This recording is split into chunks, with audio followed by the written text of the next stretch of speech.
El siguiente programa no contiene escenas de sexo ni de violencia. Se recomienda la compañía de un adulto responsable.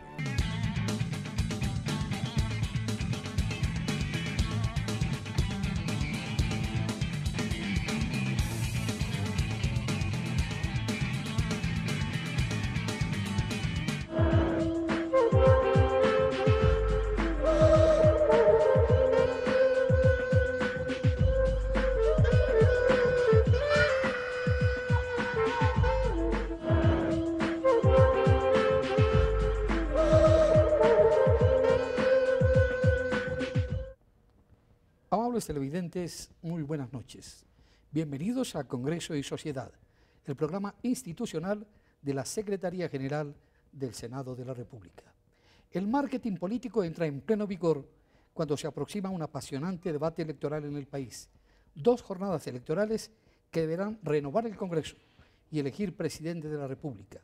Hoy estamos con uno de los más prestigiosos expertos en el tema. De Ángel Beccasino hablan sus libros, consultados en muchas universidades del mundo, sus fotografías, sus performances, su poesía de la que está impregnada toda su obra, en fin, su inagotable creatividad que está unida a la historia de la publicidad en América Latina de los últimos 40 años. Beccasino es un artista de la palabra, de la imagen, de la estética, del arte en las más variadas manifestaciones, un experto en la comunicación estratégica y persuasiva.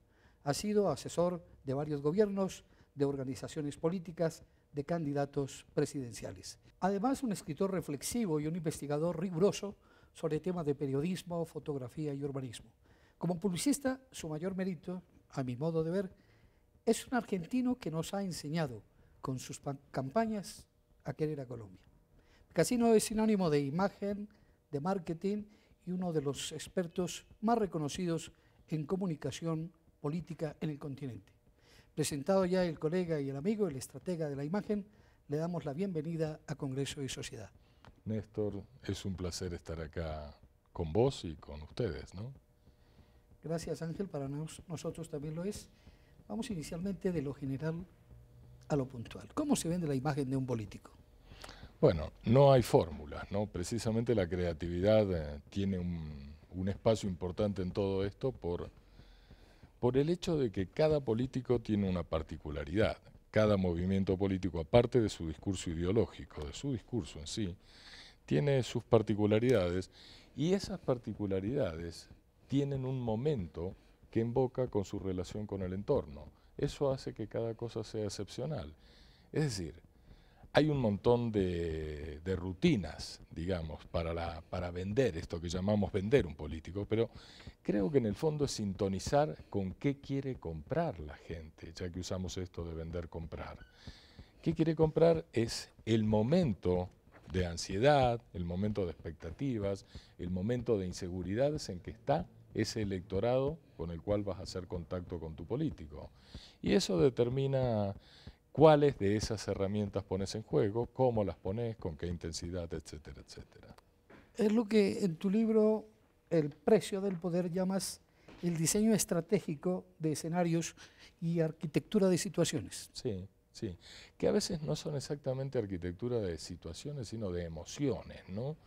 Porque la gente, por un montón de razones que es extenso contar o repasar, pero la gente no tiene ese contacto tan racional con la realidad, ¿no? Más bien tiene un contacto absolutamente emocional con la realidad. Eso hace que aquello que llamamos imagen de un político, que en realidad es la capacidad de comunicar una cosa que mezcla afecto con simpatía, con buena onda, qué sé yo, con un montón de cosas, hace contacto con la gente. La gente lo captura emocionalmente y sintoniza. Y ahí hay otra cosa importante. Cuando decimos la gente, no estamos hablando de todo el electorado. Hay electorado que ya toma la decisión desde el principio o que la lleva siempre encima, sea votar a favor de una corriente o sea votar en contra porque está atravesado de cables con una situación o con alguien. Entonces queda una franja que son los no saben, no responden, los indecisos, ese tipo de personas que aparecen en las encuestas. Y esa es la franja que realmente es permeable a esta venta del político, ¿no? Muchas veces es el sentido común el que actúa para diseñar una estrategia publicitaria de marketing, los mensajes también pueden llegar a ser muy simples, pero muy efectivos. Sí, en realidad cada situación es esa situación, es como única, ¿no? Si bien a veces hay situaciones que se parecen o campañas en las cuales hay momentos similares, pero al interior de esa digamos, cosa excepcional de cada situación, hay herramientas que uno utiliza, ¿no es cierto? Hay la definición de agenda, es decir, qué es lo importante en lo que nos vamos a centrar y cómo vamos a tratar de imponer eso que consideramos que es importante. Hay el desarrollo de un montón de elementos de puesta en escena, digamos. Hay tiempos de relación, cuerpo a cuerpo, mensajes de fondo, digamos, a través de grandes medios aire y demás historias cuando se pueden utilizar. Pero lo clave en todo este manejo es cierta conciencia del poco espacio perceptivo que tiene la gente para recibir nuestro mensaje, del poco tiempo de atención, del poco interés en nuestro mensaje que hay, y eso hace que el sentido común, es decir, que lo más cercano al estado de percepción de la gente, sea lo más eficiente para comunicar un mensaje y lograr una tendencia de opinión o una tendencia emocional en dirección a la candidatura que uno está tratando de colocar en el mapa, ¿no? Tú has sido estratega de muchas campañas políticas exitosas. Recuérdanos algunas y qué dificultades tuviste, por ejemplo, para convencer a esos candidatos de que debían adoptar cierto tipo de estrategia y cierto tipo de mensajes. Por ejemplo, la de Lucho Garzón, la presidencial, Reconciliémonos, que era romper con el discurso predominante, la de Lucho posterior, cercana a la alcaldía de Bogotá, el regreso de la Negra Piedad Córdoba al Senado, la última campaña de ella. Bueno, hay una serie de cosas y hay otros momentos que son no tan evidentes, pero a veces mucho más importantes en el juego de fondo. Con Ramón Jimeno asesoramos la posición gobierno, la posición Chávez cuando el referendo revocatorio, y eso tiene unas particularidades especiales, ¿no es cierto?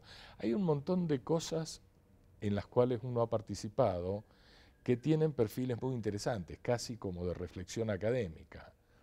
Pero el punto 2 de tu cuestión fue ese punto de qué dificultades hay para plantear, para proponerle a un candidato una actitud, una agenda, un lenguaje, ciertos elementos en su diálogo con el electorado.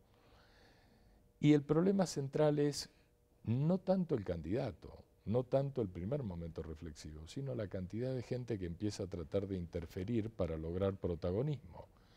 Y como el terreno de la comunicación es un terreno que todavía tiene esa aura de ser medio mágico, ¿no? De estar en manos de ciertos personajes un poquito extraños, ¿no?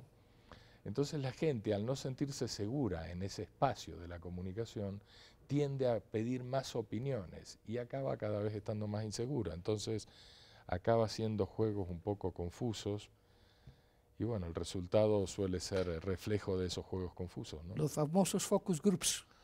Los focus, es que hay una cosa con los focus, con las investigaciones cuantitativas, que es David Ogilvy, que fue un pope de la publicidad comercial, decía que hay gente que utiliza la investigación como los borrachos utilizan los faroles de luz en la calle, para agarrarse, ¿viste? Y no para interpretarla e iluminarse. La investigación, los focus, todo eso te dan pistas, que a veces las pistas están totalmente en sentido contrario a lo que la gente dice literalmente. La gente expresa me gusta el azul y en realidad lo que está por debajo pensando es tengo dudas sobre el azul, pero dice me gusta el azul para ratificar una especie de seguridad de la cual agarrarse. El análisis de las encuestas es un trabajo delicado en el cual no hay demasiada gente que lo haga bien, bien, bien. La mayoría de la gente toma los resultados de los focus, de las encuestas, literalmente y no leyendo entre líneas, eso que antes uno, en las teorías conspirativas de hace muchos años, uno llamaba leer entre líneas, ¿no? Entonces creo que la clave siempre está en tener el olfato, en tener la sutileza para comprender ciertas instancias que no están en la superficie. En esa medida lo que la gente dice en las sesiones de grupo, en los focus o en las encuestas, es una guía para interpretar. Es medio como el oráculo. ¿Te acordás en Grecia del oráculo, no es cierto? Que la pitonisa decía, las aves apuntan a occidente. Y vos le estabas preguntando, estoy mal del estómago, ¿qué hago, no? Todo dependía de tu capacidad de interpretar aquello y a cierto nivel casi que inconsciente relacionarlo con el problema específico en el que trabajabas. Ahí está un poco el laboratorio misterioso de esto. Y ese es el verdadero talento del publicista, Sí. del creador. Pues más que del publicista en este caso es como de una conjunción de conocimientos que en mi caso son empíricos. Es decir, últimamente se piensa que todo se estudia en las universidades, pero yo vengo igual que vos de una época en que periodista era uno porque tenía el talento y luego lo desarrollaba en la experiencia, ¿no? Publicista era lo mismo, no existían carreras universitarias de publicidad, carreras universitarias de periodismo, sino que se formaba la gente. Con el tiempo se abrieron esos espacios de marketing para la docencia y se volvió una cosa que se empezó a reverenciar. Pero digamos que quien trabaja en esto es alguien que más que tener esto, hacia lo cual algunas universidades ahora apuntan a volverlo una carrera universitaria, el marketing político, lo que importa es tu capacidad de relacionar conocimientos de historia, conocimientos de antropología, de sociología, de psicología y de comunicación persuasiva, que ahí es donde entra la publicidad, ¿no? Bueno, un diálogo apasionante con Ángel Becasino. Vamos a algunos mensajes institucionales aquí en Congreso y Sociedad y ya regresamos.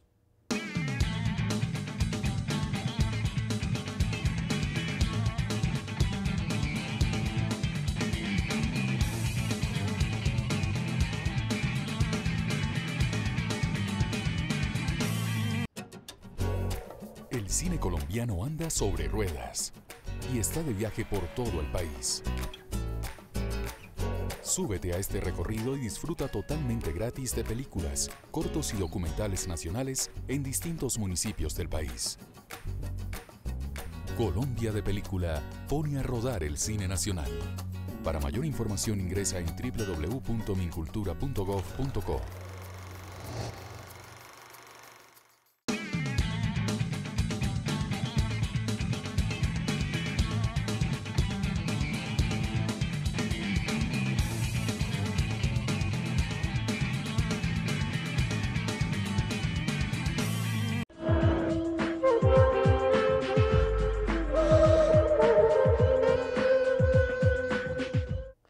De nuevo aquí en Congreso y Sociedad con Ángel Becasino, un experto reconocidísimo en el marketing político.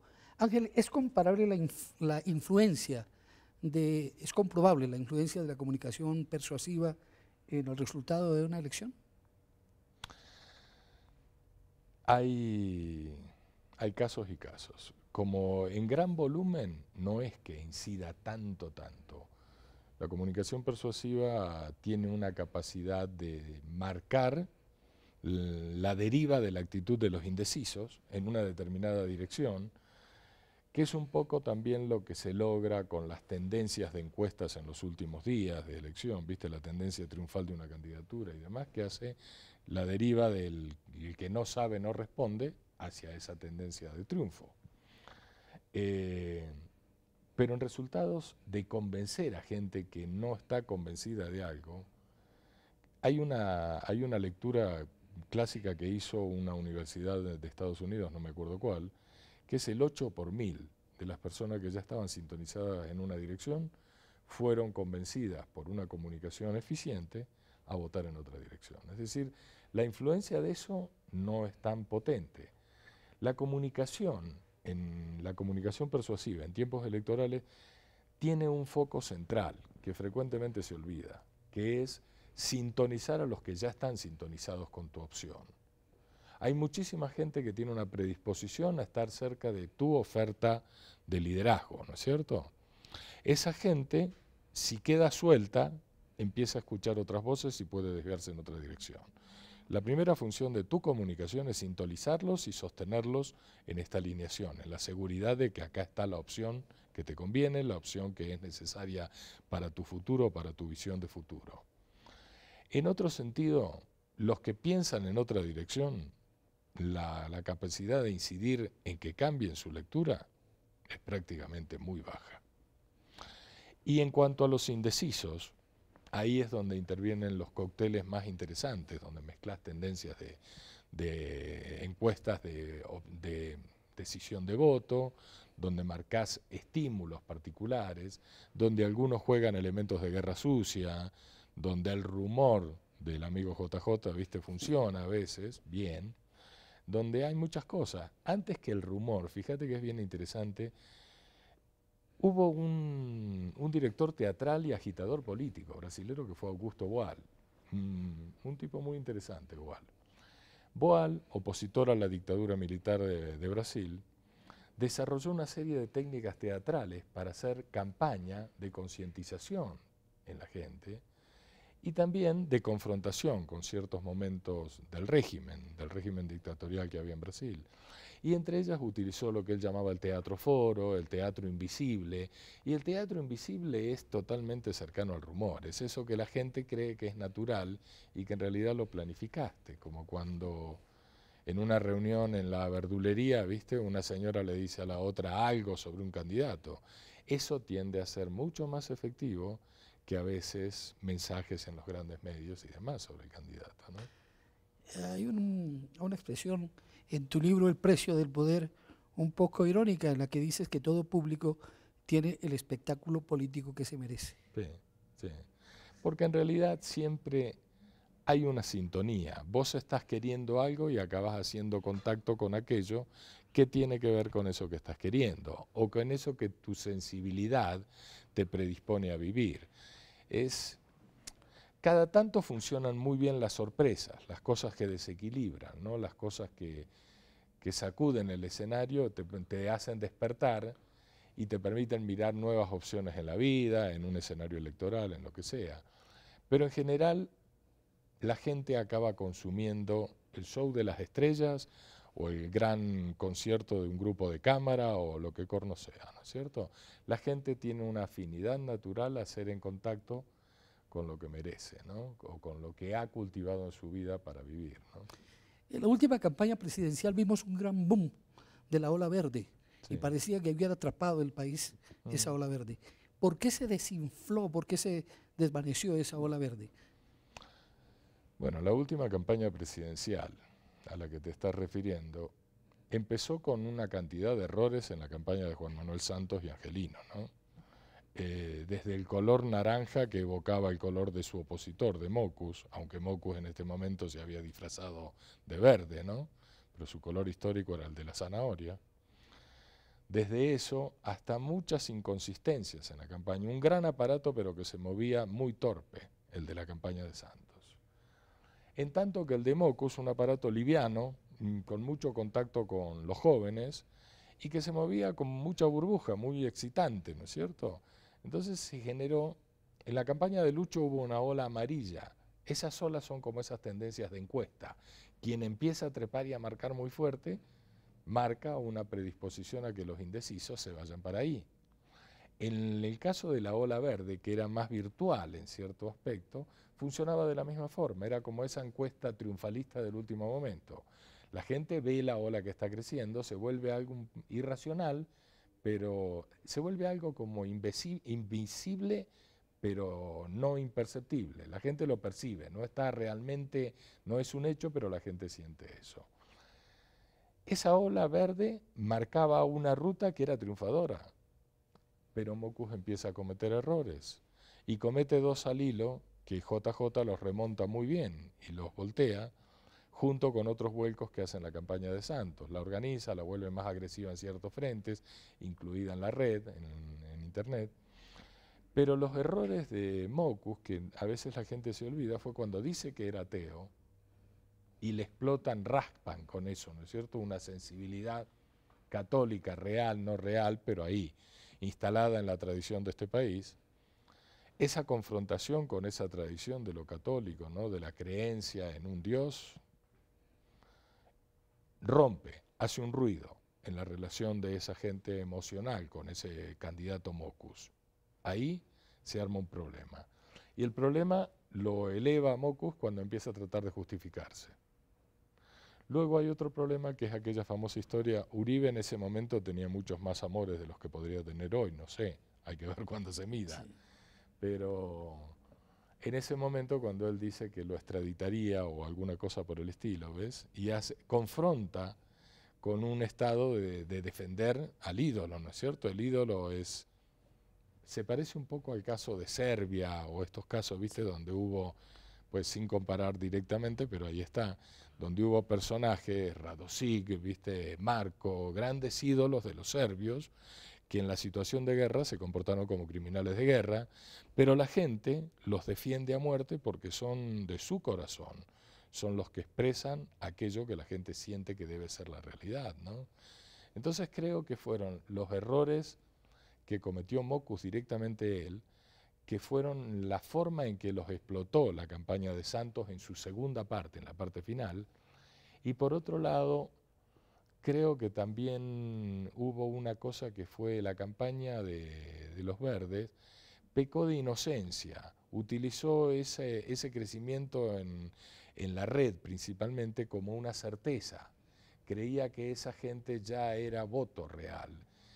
Y la gente que está en la red y que activa en las redes se vuelve voto real cuando el compromiso se vuelve físico, que es un poco lo que hizo realmente la campaña, la primera campaña y luego la segunda de los demócratas con Obama en Estados Unidos. Convertirlo en un voluntariado, convertirlo en un compromiso de aporte económico a la campaña, es decir, darle el espacio para que la gente sea dueña de la campaña, ¿no? ¿Es una realidad de hoy la ciberpolítica? En muchos países sí, en muchos países funciona muy, muy potente en el aspecto de fondo, en el estratégico, digamos. En el aspecto táctico en todos lados es potente, ¿eh? En el aspecto táctico la fuerza para convocar, la velocidad con la que se mueve un estímulo nervioso en la red, ¿viste? Cala rapidísimo. Hay fenómenos, en este momento, por ejemplo, el fenómeno de los black blocs en Brasil, estos grupos de agitación y de choque violento contra la policía en las manifestaciones, es un fenómeno que no tiene cabeza, es decir, es anarquía en estado puro, gracias al poder de convocante, aún desde el anonimato total que tiene abierto a disposición de todos nosotros la red. Es decir, si utilizamos Internet de formas inteligentes, no convencionales. La mayoría no sabemos muy bien qué hacer o no saben muy bien qué hacer con la red. Y siguen corrientes, siguen gurús que aparecen, desaparecen, etcétera, etcétera. Pero ahí vuelves a un terreno del sentido común más estricto. Si utilizás los elementos que pone a tu alcance la red con sentido común, podés construir grandes cosas y podés hacer daño a posiciones que te están poniendo obstáculos en el camino tuyo, ¿no? El tema, el marketing político, el personaje, Ángel Becasino, todo un experto. Vamos a algunos mensajes institucionales y ya regresamos en la parte final de nuestro programa aquí a Congreso y Sociedad.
Respira tranquilo, el cielo de tu país lo cuidamos nosotros. Fuerza Aérea Colombiana, desde el cielo protegemos nuestra tierra.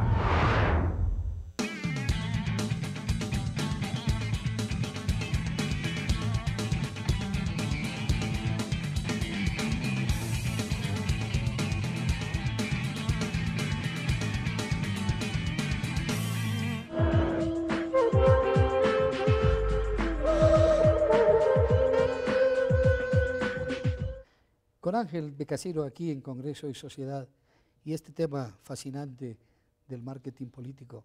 Ángel, las elecciones más próximas son las elecciones parlamentarias, las elecciones que van a renovar el Congreso. Más complejo aún que unas elecciones presidenciales por la cantidad de actores en juego. ¿Cómo ve usted el escenario de las elecciones congresionales en Colombia? Es más complejo por muchas razones. Una central, y creo que es una razón en la cual hay que trabajar, es que la gente no tiene claridad qué significan los cuerpos colegiados dentro de la política, ¿no es cierto? Cuando estás hablando de una candidatura ejecutiva, un gobernador, un alcalde, un presidente, la gente ubica, es el capitán del barco, ¿no es cierto? Lo ve de esa manera. Cuando hablan del Congreso, cuando hablan de las asambleas, la gente no entiende qué hacen esos. Por eso también en gran parte es la mala imagen que tienen de los políticos, que en realidad se refieren a los políticos del Congreso, de las asambleas, de los consejos, ¿no es cierto? Y es porque no saben qué hacen. En realidad ahí no ha habido una campaña eficiente que establezca una didáctica de cuál es la función de esos y cuál es la importancia que tienen en mi vida las cosas que ocurren en el Congreso, en la Asamblea, en los consejos. Entonces creo que eso dificulta, aparte del número tan alto de candidaturas, dificulta una identificación y facilita el juego de la manzanilla, el juego de estos arreglos, digamos, de bolsas de votos. Pero en términos de comunicación, cuando hay una campaña potente en esa dirección, la gente la registra y la gente canaliza voto. Por ejemplo, hace años, 2 veces seguidas, yo hice las estrategias de Benedetti. Y me acuerdo la primera, que el concepto era nos deben la justicia y es hora de pagar o algo por el estilo. Es decir, un concepto que sigue vigente, lo podría utilizar cualquier otro candidato en este momento, porque esa deficiencia de la justicia sigue clarita en la cabeza de la gente, esa especie de fantasía que a la hora de la verdad parece ser la justicia en este país y en muchos países, ¿no? Entonces, en esa medida, cuando un candidato asume un tema fuerte, y lo asume casi en un perfil de liderazgo que parecería que fuera un candidato a poder ejecutivo y no a legislativo, la gente ve una claridad y la gente se enfila hacia esa claridad. Dice, acá sé por dónde salgo del túnel, ¿no? Entonces, eso. ¿Puede una buena campaña elegir un mal candidato? Sí, claro, claro. Parte de lo que a veces hay que tener ahí como en el balanceo de uno, de uno como persona que trabaja al servicio de candidaturas y eso, es a veces decidir juego en tal juego o no juego, porque realmente una buena estrategia tiene la capacidad de vender a un mal candidato. Entonces la responsabilidad es alta, ¿no? A veces los candidatos, ojo, yo tengo un antecedente muy discutido en el país y demás, que creo que era un hombre con muy buenas intenciones, pero que en el camino a veces la gente se confunde o comete errores o se presta a que les profundicen ciertos errores y los vuelvan unos boquetes enormes. Me estoy refiriendo a Pablo Ardila. Pablo, con una consistencia y con una chequera fuerte para poder hacer campaña, hizo campañas, bueno, yo manejé las estrategias electorales de Pablo Ardila, pero hizo campañas fuertes donde logró que la gente hiciera foco en él, en lo que él planteaba, en razonamientos como Cundinamarca merece más en su campaña a la gobernación, que realmente hacían contacto con algo que tenía la gente como una insatisfacción, como una necesidad de carencia o de cosa que le habían quitado en la vida, la oportunidad de ser más. Entonces vos canalizás una conceptualización muy fuerte a favor de un candidato y la gente sintoniza con eso y se va con el candidato. Si el candidato no está a la altura por H, B o Z con eso que hubo, o si el candidato luego se expone débil ante otras personas que no quieren que sea parte de la realidad de ese candidato, pasan cosas que no son las que vos quisieras que pasen, ¿no es cierto? Entonces, no sé, la respuesta fue larga, pero sí. El punto es, una buena estrategia puede vender a candidatos no tan buenos. Y en sentido contrario, hay candidatos excelentes con pésimas estrategias que nunca llegan a donde deberían llegar por el bien común, ¿no? De acuerdo a tu experiencia en nuestro medio político, ¿es mucho más fácil trabajar con un candidato al Congreso que ya esté ejerciendo en el Congreso o te apasiona más una campaña de un candidato nuevo? No, las dos son apasionantes cuando tienen elementos para ser apasionantes. La diferencia está en que si bien en los puestos ejecutivos la gente tiene una disposición a mirar el outsider, que dicen los gringos, el nuevo, el que apareció en escena y todos dicen ¿de dónde salió este? Que es como la chica nueva que apareció en el barrio, ¿viste? En el caso de los cuerpos del Congreso, etcétera, etcétera, no es tan claro, más bien que digamos, el hándicap a favor es cuando una persona ya tiene un recorrido en ese cuerpo, cuando una persona ya es senador y va por la reelección, etcétera, porque ahí tenés una cierta base de la cual partir y lo que necesitas es ampliar esa base. Pero es más fácil porque ya ha demostrado algo, ya ha podido llevar adelante o propuso una ley en determinada dirección, se focaliza en las personas de la tercera edad y muestra resultados para esas personas, es decir, segmentás a donde apuntás, pero ya tenés una base de realidad. Cuando sos nuevo hacia el Congreso, a veces juegan a tu favor que sos joven, que sos mujer, que sos bonita, que sos atractivo como hombre, ¿no es cierto? Lo que sea, a veces juegan, pero en general tiene una cosa más a favor quien ya está y va por reelección que quien no está. Ángel Becasino, el estratega en marketing político. Ya habrá oportunidad de hablar con el artista, con el filósofo, con el hombre que tiene tantas manifestaciones artísticas en su pasado reciente y en su historia de vida. Ángel estará próximamente en el Salón de la Constitución del Congreso de la República, hablando con los líderes políticos sobre este tema fascinante del marketing frente a la campaña electoral que se avecina. A ustedes, amables televidentes, los invitamos a contactarnos a través de nuestras redes sociales. Los invitamos aquí, a Congreso y Sociedad, en una próxima oportunidad.